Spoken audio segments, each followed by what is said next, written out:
Ayan, at dahil day off ko ngayon, ito, nagluto ako ng sutanghon. Ginawa kong pansit.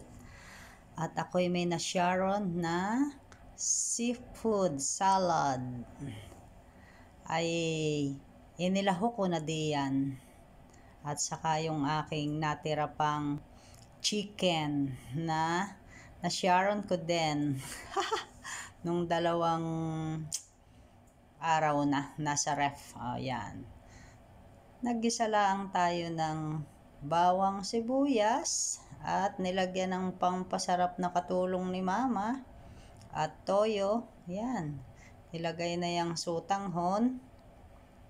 May pansit na tayo. Yan namang sutanghon na yan ay stock ko din sa room. Yan. Ay digay ayos na ayos. Tingnan naman ninyo, makulay ang buhay ng pansit ng inyong idol. Ang sarap.